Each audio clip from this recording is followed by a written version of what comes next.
20 ans après avoir été abusé par son beau-père, Julien revient pour se venger. Julien serrait les poings, les enfonçant dans les manches trop longues de son vieux pull en laine.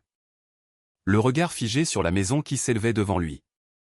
2 étages décrépits, des tuiles brunâtres fatiguées, des volets qui semblaient gémir sous le vent. Comme s'il voulait prévenir ceux qui s'approchaient, passez votre chemin, c'était leur nouvelle maison, au bout d'un chemin perdu dans le hameau de Vuclair. Une bourgade où l'air semblait figé dans un autre temps. Il faisait froid. Pas seulement à cause du vent glacial qui s'infiltrait par les interstices des fenêtres. Mais à cause de l'homme qui se tenait à côté de sa mère. Arnaud. L'inconnu que Claire, sa mère, appelait désormais son compagnon, son mari, son nouveau départ. Julien. Viens dire bonjour à ton beau-père, dit-elle avec un sourire et une pression douce dans le dos. Le garçon de 10 ans resta figé. Son regard croisa celui d'Arnaud. Et il sentit un frisson courir dans son dos. Il y avait quelque chose d'étrange, de profondément dérangeant dans ses yeux noirs. Il ne le regardait pas. Il l'évaluait. Arnaud sourit. Mais c'était un sourire froid, creux, aussi vide que l'écho d'un cri dans une cave. « Bonjour, beau-père » murmura Julien d'une voix si faible qu'elle se perdit dans le silence.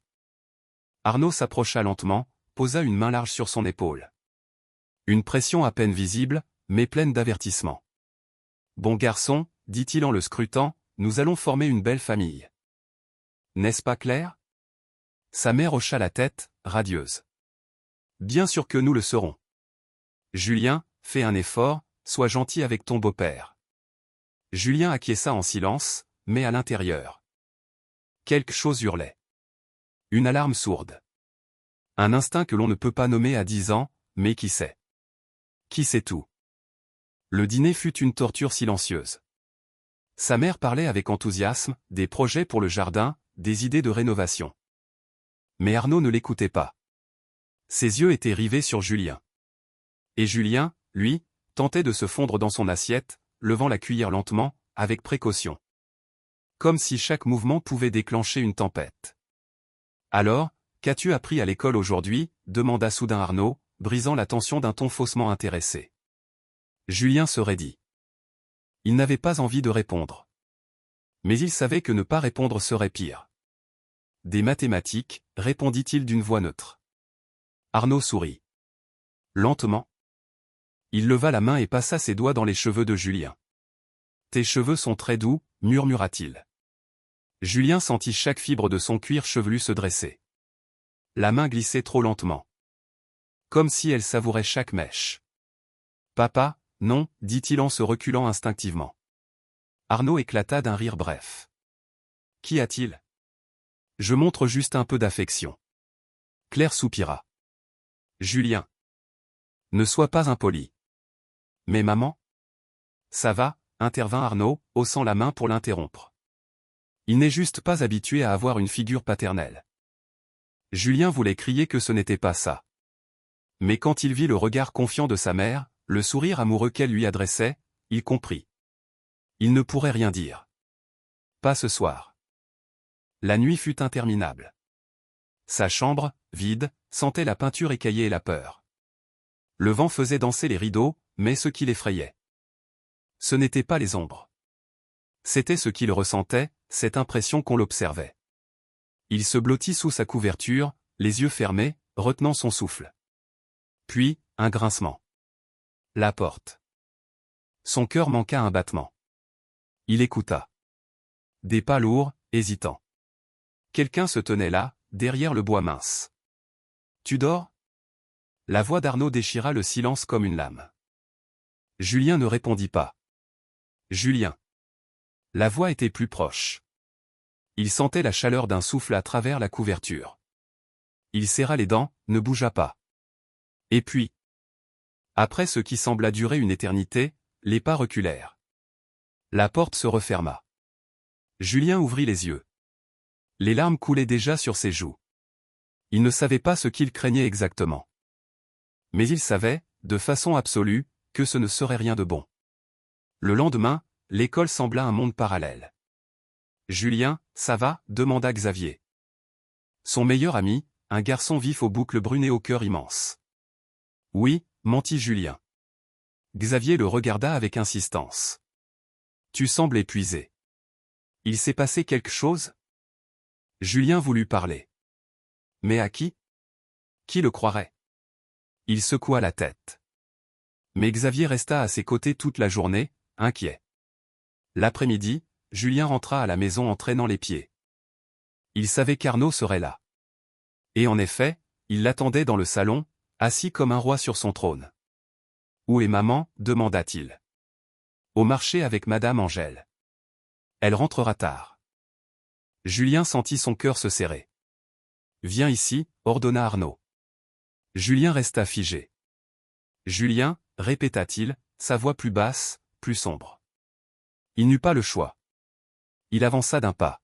« Tu as peur de moi » demanda l'homme avec un sourire en coin. Julien ne répondit pas. « Tu ne devrais pas. Nous serons très proches, bientôt. » Julien sentit sa gorge se fermer. Le soir, sa mère partit tôt. Julien l'observa depuis la fenêtre, priant pour qu'elle se retourne, qu'elle devine quelque chose. Mais elle s'éloigna, insouciante. « Ce soir, tu dormiras dans ma chambre. » dit Arnaud d'un ton doucereux. Julien blêmit. « Non, j'aime dormir seul. »« Je ne t'ai pas demandé ton avis, » répondit-il, se levant lentement. Julien recula. Il ne pouvait pas fuir. Pas crier. Pas alerter. Il ne pouvait que se figer alors que l'homme s'approchait. Et puis, la nuit tomba.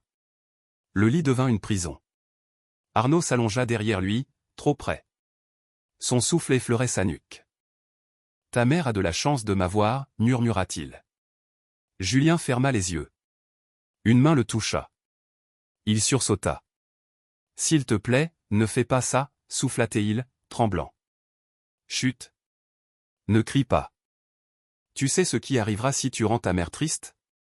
Julien retint sa respiration. « Personne ne viendra te sauver. Personne ne te croira. Et ta mère ne veut pas d'un fils menteur, n'est-ce pas ?» Les mots s'enfonçaient comme des crochets dans sa peau. Après un temps, Arnaud le relâcha.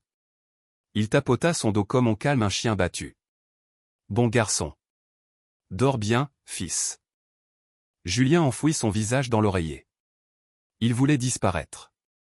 Le matin suivant, Claire entra dans la maison avec un sourire lumineux.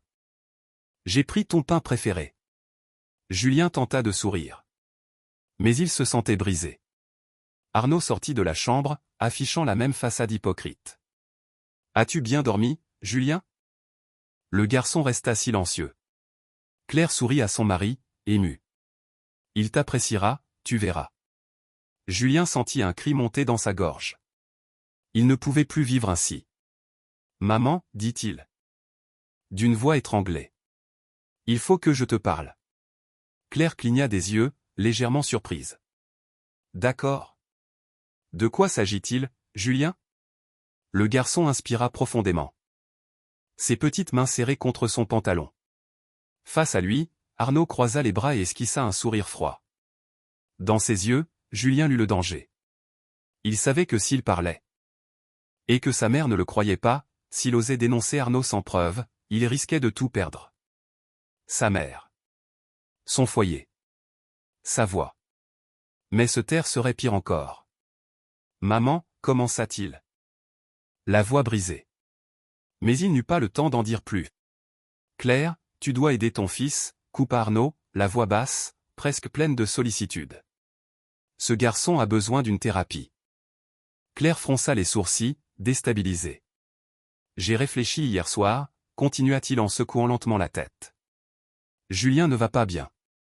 Il a des fantasmes étranges. » « Non. » cria Julien. « Ce n'est pas vrai. Je n'invente rien, maman, je t'en supplie, crois-moi. » Claire se tourna vers son fils, les yeux assombris par la confusion. « Julien, que racontes-tu » Arnaud avança d'un pas. L'air accablé. « Claire, tu sais. Il n'a jamais surmonté l'absence de son vrai père. Je ne lui en veux pas. Je comprends qu'il ne m'accepte pas, qu'il rejette ma place dans votre vie. Mais inventer de telles histoires. » Claire inspira profondément. Elle planta ses yeux dans ceux de Julien. « Julien, dis-moi. Tu inventes tout ça ? Non, répondit-il avec désespoir. Les larmes inondant ses joues. Mais au lieu de l'étreindre, sa mère leva la main et le gifla. Un bruit sec. Le monde de Julien se brouilla. Un sifflement sourd envahit ses oreilles. Ça suffit. Hurla Claire. Arrête d'essayer de détruire cette famille.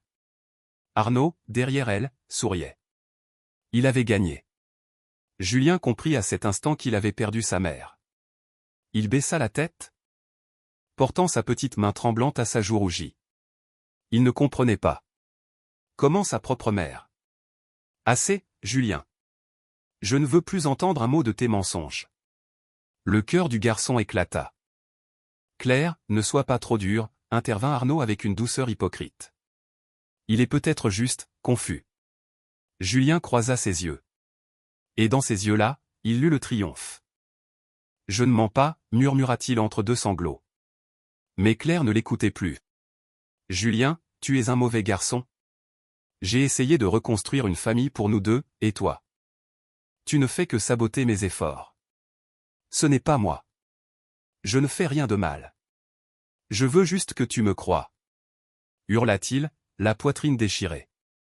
Mais Claire détourna le regard. Je ne veux plus t'entendre. Va dans ta chambre. Julien resta figé. Sa propre mère. Elle ne le croyait pas. Personne ne le croyait. Il ravala ses larmes et monta lentement les escaliers. Comme si chaque marche le faisait sombrer un peu plus dans une prison invisible. Il referma la porte derrière lui et s'écroula sur son lit. Il replia ses genoux contre sa poitrine, essayant de retenir ses pleurs. Il n'avait plus personne. Arnaud avait gagné. Il se sentait sale, abandonné, comme s'il ne reverrait plus jamais la lumière. Mais il ne pouvait pas se laisser détruire. Il devait trouver un moyen. Un jour, sa mère verrait la vérité. Le lendemain, il tenta de tendre la main à nouveau. Il décida de faire semblant, d'être normal. De ne plus contrarier Arnaud. Du moins, en apparence. Mais à l'intérieur, il cherchait désespérément une ouverture. À midi, Claire était seule dans la cuisine. Elle coupait des légumes, concentrée. Julien entra doucement. Le cœur battant. « Maman » murmura-t-il. Claire se retourna, le visage fermé. « Qu'est-ce que tu veux » Il avala sa salive.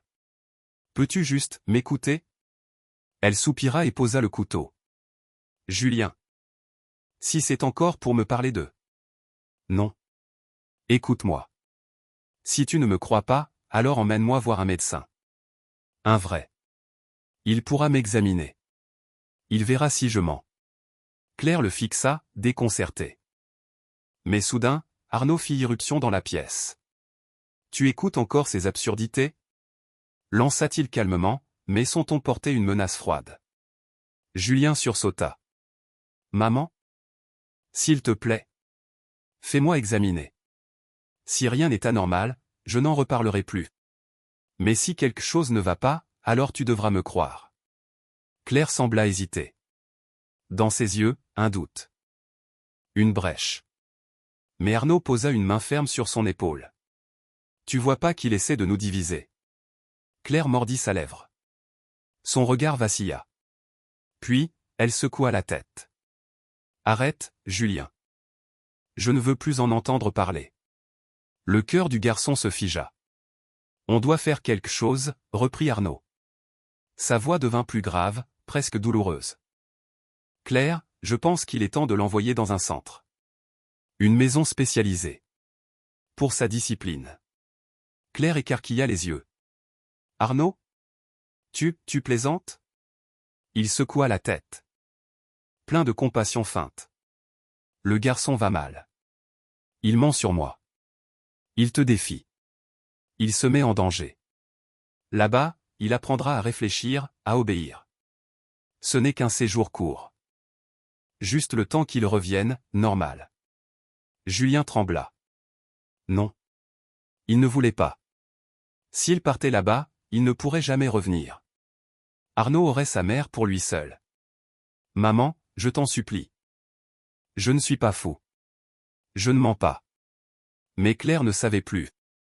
Elle regardait son fils, puis Arnaud. Elle ne savait plus qui croire. Je pense à ce qu'il y a de mieux pour lui, susurra Arnaud à son oreille, comme un serpent. Claire ferma les yeux. Je vais y réfléchir, finit-elle par dire. Julien sentit son monde s'écrouler. Il n'avait plus de temps. Les jours suivants furent un enfer. Arnaud n'avait plus besoin de se cacher.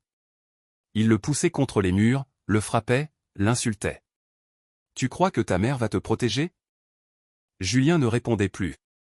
Il était vidé. Mais la douleur physique n'était rien à côté du vide dans son cœur. Sa mère l'aimait-elle encore?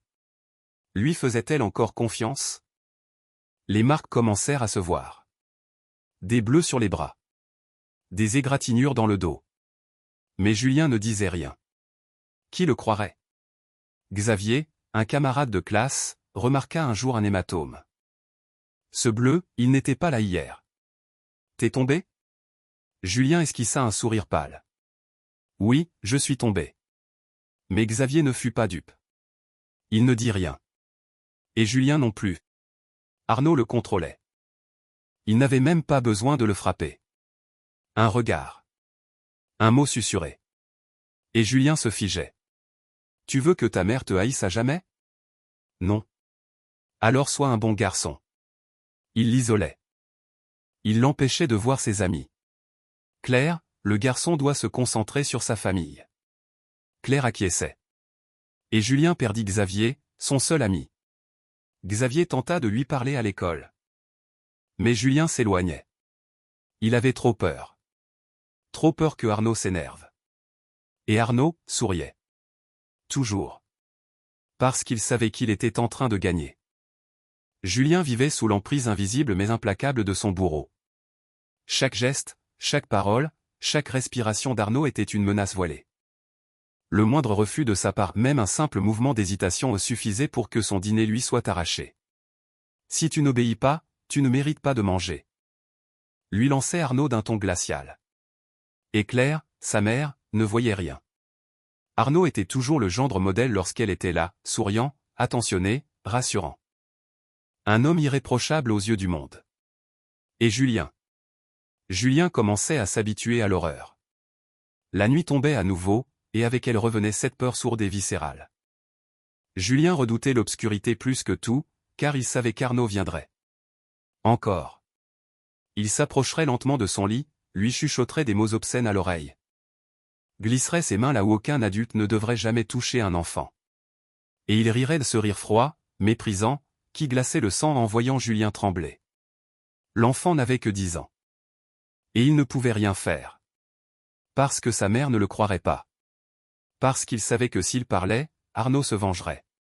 Et sa vengeance serait pire encore. Claire commençait à remarquer des choses. Julien parlait moins, fuyait les regards, restait prostré de longues heures sans rien dire. Il avait cessé de rire, cessé de se plaindre. Il s'effaçait lentement. Mais elle ne comprenait pas pourquoi.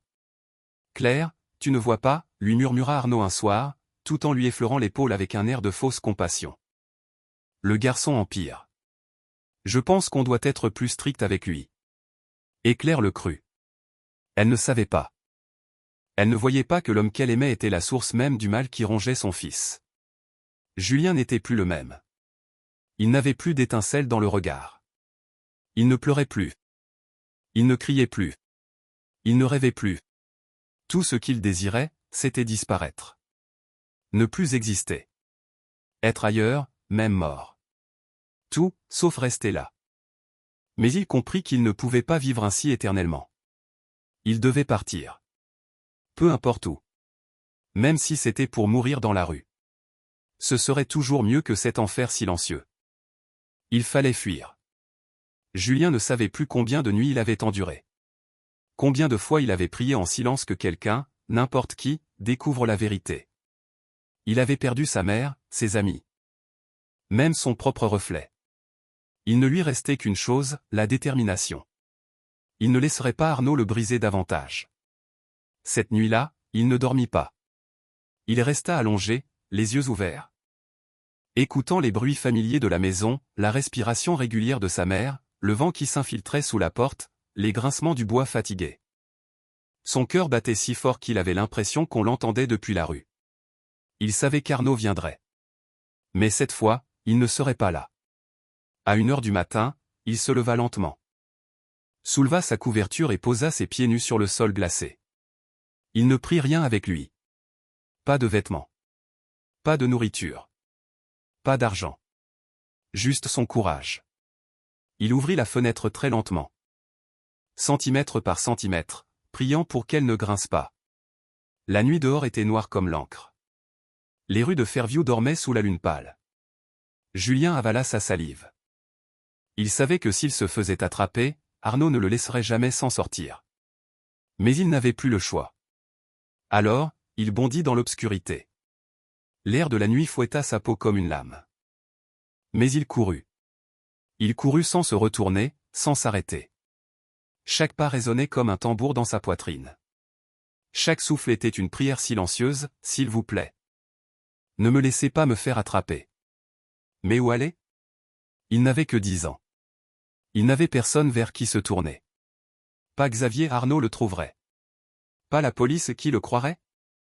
Il n'avait qu'une seule option, fuir le plus loin possible. Il marcha toute la nuit, sans s'arrêter, même lorsque ses jambes le brûlaient, même lorsque sa gorge était en feu. Lorsqu'enfin l'aube se leva, il avait laissé le village derrière lui. Il était affamé, transi, épuisé. Mais il était vivant. Il était libre. Une liberté douloureuse. Le monde extérieur ne s'ouvrait pas à lui comme dans les contes. Il découvrit vite que personne ne tendait la main à un enfant errant. Il passa devant une boulangerie. L'odeur du pain chaud le transperçant de désir et de souffrance. Son ventre criait. Mais il ne pouvait pas entrer. Il n'avait rien. Il tenta de demander de l'aide. Une vieille dame marchait lentement sur le trottoir. Il s'approcha d'elle, les yeux pleins d'espoir. « Madame, pouvez-vous m'aider ?» La femme le dévisagea, méfiante. « Tu viens d'où? Pourquoi tu traînes dans les rues? » Je me suis perdu, mentit-il, la voix tremblante. Elle fronça les sourcils. « Où sont tes parents? » Julien sentit sa gorge se nouer. « Je n'ai pas de parents. » La vieille dame recula d'un pas, l'air dégoûté. « Va-t'en. Je ne veux rien avoir avec un gamin qui fugue. » Un goût amer monta dans la bouche de Julien. Le monde ne voulait pas de lui. Il n'était qu'un poids, un parasite. Partout où il allait, il n'était qu'un fardeau. Il s'assit sur le bord d'un trottoir. Les passants le regardaient comme s'il était un mendiant, une ombre gênante. Lorsqu'il demandait un morceau de pain, on secouait la tête, on l'évitait. À 10 ans à peine, Julien avait compris qu'il était seul. Absolument seul. Il ne pouvait pas survivre ainsi. Il le savait. Il ne pouvait pas retourner là-bas. Mais il n'avait nulle part où aller.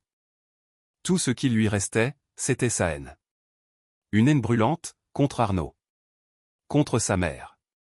Contre un monde qui laissait les enfants tomber sans se retourner. Il n'était plus un enfant innocent. Il était devenu un rejeté. L'après-midi, il arriva dans un petit parc.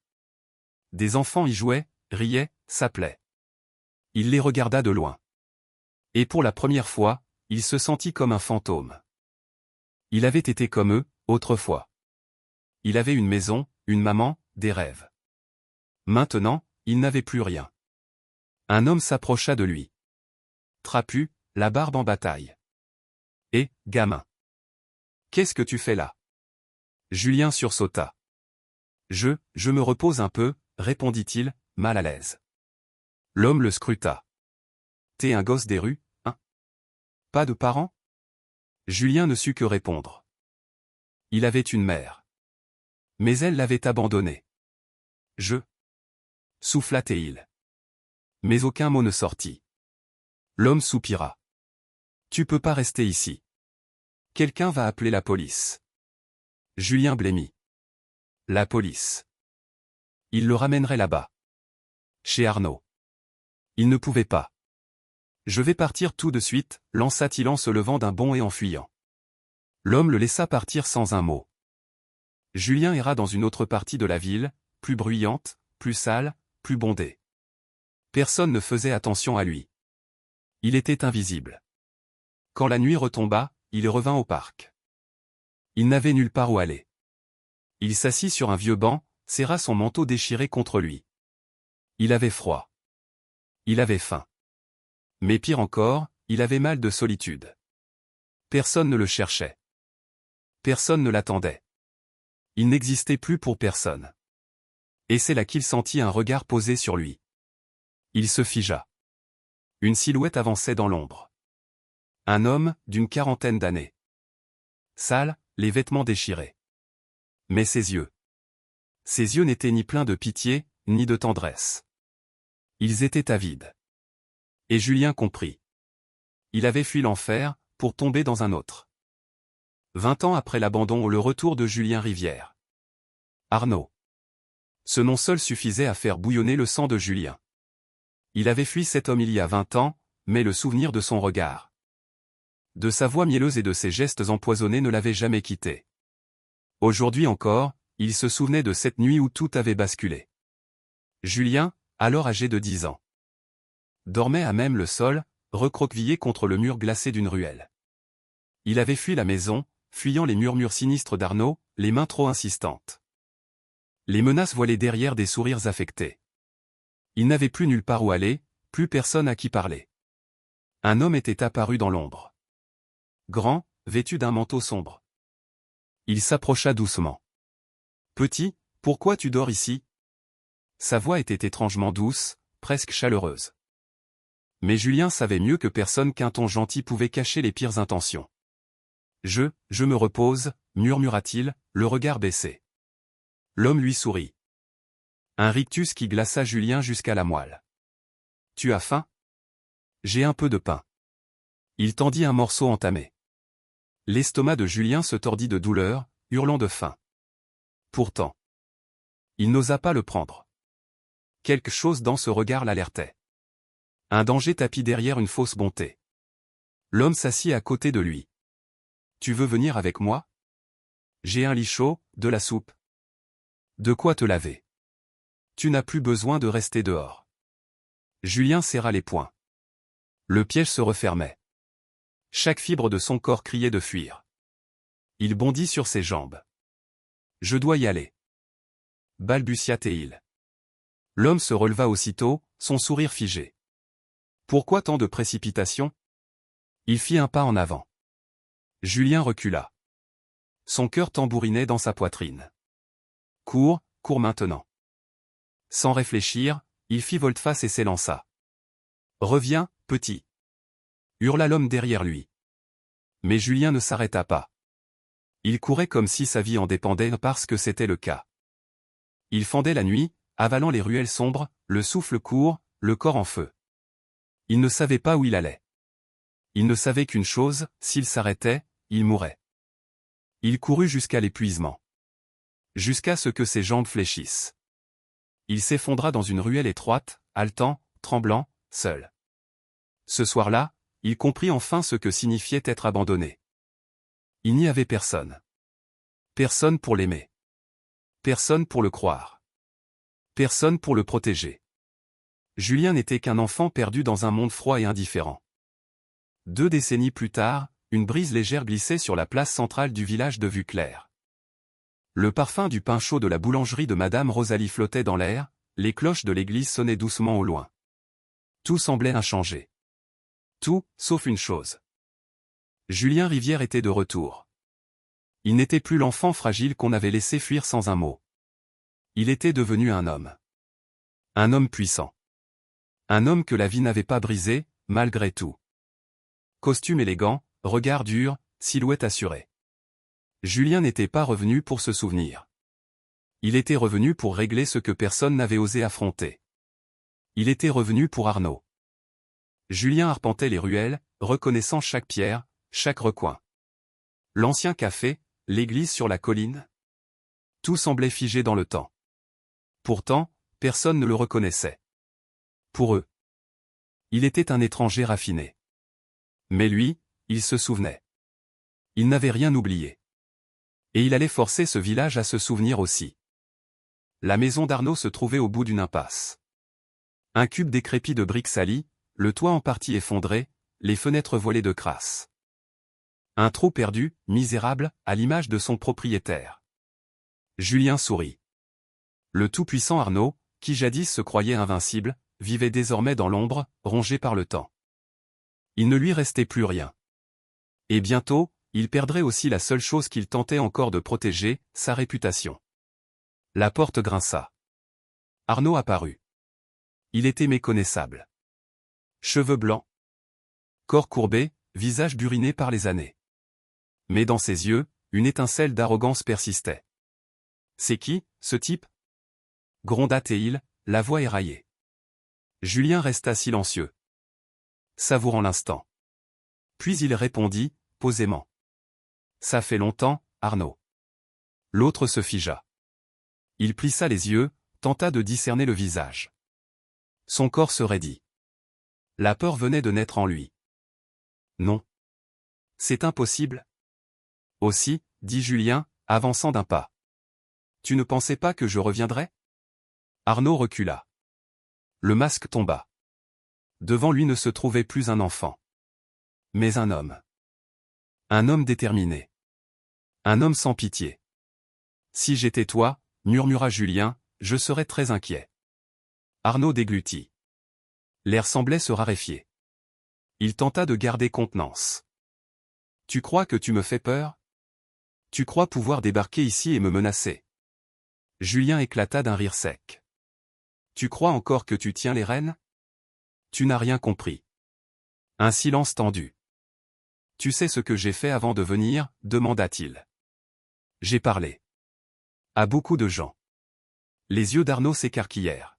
« Tu te rappelles ceux qui se demandaient pourquoi il y avait des cris la nuit, dans cette maison ?» Arnaud blêmit. « Tu vois, continua Julien, maintenant ils savent. Et bientôt, tout le monde saura. » Le vieux homme se mit à trembler. Il comprenait. Son cauchemar ne faisait que commencer. Ce jour-là, Vue Claire se réveilla. La rumeur se propagea comme une traînée de poudre, Julien Rivière est revenu. L'enfant disparut. Celui qu'on avait vu errer, les yeux éteints, il y a 20 ans. Celui que personne n'avait défendu. Et il n'était pas revenu seul. Il était revenu avec la vérité. Sur la place, les habitants se rassemblaient. Des visages familiers. Des hommes qui avaient détourné les yeux. Des femmes qui avaient entendu mais n'avaient rien dit. Tous attendaient. Julien se tenait droit, au centre. Inébranlable. Un homme s'avança. Mathieu, l'ancien tenancier de la taverne. « Julien ? C'est vraiment toi ?» Julien hocha la tête. « Pourquoi es-tu revenu » demanda Mathieu, la voix hésitante. Julien planta son regard dans le sien. « Pour dire à tout le monde ce qui s'est vraiment passé dans cette maison. » Un frisson parcourut la foule. Des souvenirs remontaient. Des cris étouffés. Des regards vides. Et le silence coupable. Puis la porte s'ouvrit. Arnaud apparut. Les murmures cessèrent. Tous les regards convergèrent vers lui. Il tenta de garder contenance. Mais la peur rongeait ses entrailles. « Tais-toi, Julien » rugit-il. « Tu veux me salir ? Tu crois que tu peux revenir ici et me détruire ?» Julien s'avança. Son sourire était tranchant comme une lame. « Je ne te salis pas, Arnaud. Je révèle ce que tu es. » Un silence lourd tomba. Plus personne ne respirait. Julien leva la voix. Chaque mot frappait comme une cloche. « Pendant 20 ans, j'ai porté cette douleur. Vous avez tous vu. Vous avez tous entendu.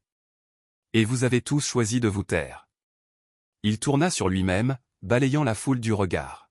« Mais moi, je ne me tairai plus. » Arnaud recula, les jambes fléchissantes. Pour la première fois, il ressentait le poids de ses actes. Il ne contrôlait plus rien. Son règne de peur s'effondrait. Ce jour-là, le village se souvint. Et l'enfant abandonné redevint enfin un homme. Un homme libre. Un homme debout. Un homme que plus personne ne ferait taire. La vérité de Julien, quand la justice se lève. Les poings d'Arnaud se crispèrent. Il croyait encore pouvoir intimider, faire taire la voix de Julien par la peur. Mais il se trompait.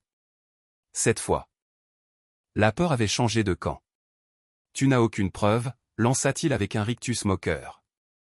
Personne ne te croira. Julien resta impassible. Sans un mot, il sortit calmement une liasse de documents, qu'il brandit bien au-devant tous les villageois rassemblés. Tu crois? Murmura-t-il. Regarde. Ce n'était pas de simples papiers. Il s'agissait de dossiers médicaux anciens. De rapports hospitaliers, de constats d'urgence. Des preuves irréfutables, des bleus, des fractures, des marques de coups infligés à un enfant de 10 ans. Julien les avait gardés. Comme des cicatrices sur papier. Un silence pesant tomba sur toute la place du village. Les murmures, d'abord discrets, commencèrent à se propager. Un frisson d'indignation traversa la foule. Certains baissaient les yeux. D'autres fixaient Arnaud, l'air horrifié. Et ce n'est pas tout, reprit Julien, la voix claire et ferme. Parmi vous, qui avait des soupçons? Qui a entendu, vu, mais sais-tu? Par lâcheté? Par peur? Ou par indifférence? Les regards se croisèrent. Personne ne parlait. Puis une silhouette frêle s'avança. C'était Agnès. L'ancienne voisine d'Arnaud. Elle tremblait de la tête aux pieds. J'entendais des pleurs, des sanglots, chaque nuit, souffla-t-elle, la voix brisée. Un autre villageois, Louis, l'épicier, leva les yeux. Je me souviens. Un jour, j'ai vu le gamin, couvert d'hématomes. Mais, je n'ai rien dit. Arnaud recula, le teint blafard. Il sentait la peur l'envahir. Les visages familiers devenaient des juges. Ceux qu'il saluait le matin l'accusaient du regard. Le masque tombait. Et soudain, Claire apparut. Elle avait vieilli. Ses cheveux étaient devenus gris. Son visage portait les traces de larmes séchées et d'années perdues. Lorsqu'elle aperçut Julien, elle eut un sursaut. Julien? C'est toi. Il la regarda, le cœur glacé. Oui. C'est moi. Où étais-tu, toutes ces années? Je t'ai cherché, sanglota-t-elle, s'avançant les bras tendus. Tu m'as cherché? Ou bien cherchais-tu seulement à apaiser ta propre culpabilité? Claire s'effondra. Les larmes ruisselaient sur ses joues, et ses mains tremblaient. Elle comprenait, enfin. Il était trop tard. Rien ne pourrait effacer l'abandon. Arnaud voulut parler. Mais personne ne l'écoutait. Il était cerné par des visages pleins de mépris, de rage contenue. Ceux-là même qui jadis s'inclinaient devant lui le regardaient maintenant avec écœurement. Julien s'approcha lentement. Son regard était devenu tranchant comme une lame. Tu pensais vraiment t'en sortir? Et pour la première fois de sa vie, Arnaud sentit l'impuissance. Il n'était plus le prédateur, mais la proie. Une voiture de police arriva. Des agents en descendirent. Arnaud, annonça l'un d'eux, un mandat d'arrêt a été émis contre vous. Pour maltraitance aggravée sur mineur. Violence domestique et abus sur personnes vulnérables. Arnaud resta figé. Ses yeux cherchaient une issue. Mais il n'y en avait aucune. Deux agents lui passèrent les menottes. Il se débattit. Hurlant comme un animal pris au piège. Vous n'avez pas le droit. Vous ne pouvez pas me faire ça. C'est un mensonge. Julien s'approcha, très près. Il murmura à l'oreille de son ancien bourreau. Tu n'as plus aucun pouvoir, Arnaud. Ce dernier frissonna. Ses yeux reflétaient désormais une terreur nue, primitive. Il fut emmené, humilié. Sous les cris de soulagement et les applaudissements de tout le village. Julien regardait. Pour la première fois depuis 20 ans, il se sentait libre. Mais il le savait. Ce n'était pas encore terminé. La dernière confrontation. Commissariat de vue claire. Arnaud fut jeté dans une cellule. Il s'effondra sur une chaise. La sueur perlant sur son front. Il avait cru être invincible. Désormais, il savait. Il avait perdu. Tout. La porte grinça. Julien entra. Aucun policier ne l'accompagnait. Arnaud leva les yeux. Empoisonné de haine. Toi. Tu es venu m'humilier une dernière fois? Julien tira une chaise. Il s'assit. Il ne souriait pas. Il n'était ni en colère ni triomphant. Juste calme. D'un calme glacial. Je suis venu te voir. Une dernière fois. Arnaud ricana, la lèvre tremblante. Tu crois avoir gagné? Julien resta silencieux. Il l'observait, vieux, pathétique, brisé. Puis il parla, tout bas. Tu ne comprends toujours pas, Arnaud. Je n'ai jamais eu besoin de te vaincre. Tu t'es détruit tout seul. Arnaud serra les poings. Tu crois que les gens me haïront pour toujours? Il tentait encore de paraître fort. Mais Julien lisait la vérité dans ses yeux, la peur. Julien se leva. Il s'approcha, se pencha vers lui. Alors Arnaud, qu'est-ce que ça fait? D'avoir peur? Pendant des années, tu as fait trembler un enfant de 10 ans. Mais aujourd'hui, c'est toi qui trembles. Il laissa ses mots flotter, pesants, définitifs. Je n'ai pas besoin de vengeance. La vie s'en chargera. Arnaud resta muet. Il était seul. Vraiment seul. Julien tourna les talons et s'en alla, sans un mot de plus. La prière d'une mère. Dehors. Claire attendait. Elle pleurait en silence. Quand elle vit Julien sortir, elle accourut et saisit son bras. Julien, tu peux me pardonner? Julien s'arrêta. Il se tourna vers elle. Son regard était calme, mais dur. Tu l'as cru, lui, au lieu de me croire. Tu m'as laissé seul, maman. Claire sanglotait. J'étais aveugle. J'ai été lâche. Je t'ai laissé souffrir seul. Julien ferma les yeux un instant. Il ne la haïssait plus. Mais il ne l'aimait plus non plus. Pardonner ne veut pas dire oublier, dit-il simplement. Claire étouffa un sanglot. Je sais. Julien hocha lentement la tête, puis il reprit sa marche. Il s'éloigna, sans se retourner. Elle resta là, seule, aussi seule qu'il l'avait été autrefois. Un avenir délivré. Le lendemain matin, Arnaud fut embarqué dans un fourgon de police. Les villageois regardaient, mais aucun ne versa une larme. C'en était fini du monstre. Il ne reviendrait jamais. De loin, Julien observait. Une brise légère effleura son visage. Pour la première fois depuis 2 décennies, il se sentait plus léger. Il n'était plus l'enfant effrayé qu'on avait brisé. Il était libre. Libre de ses cauchemars. Libre de la peur. Libre du passé. Julien quitta vue claire. Il ne se retourna pas. Il n'en ressentait ni besoin ni regret. Seul l'avenir comptait désormais. Et ce jour-là, le ciel était plus bleu que jamais. La morale de l'histoire. La justice peut tarder. Mais elle n'oublie jamais. Malgré les années de silence, d'injustice, de souffrance. Julien a trouvé la force de se relever. Il n'a pas laissé la haine l'engloutir.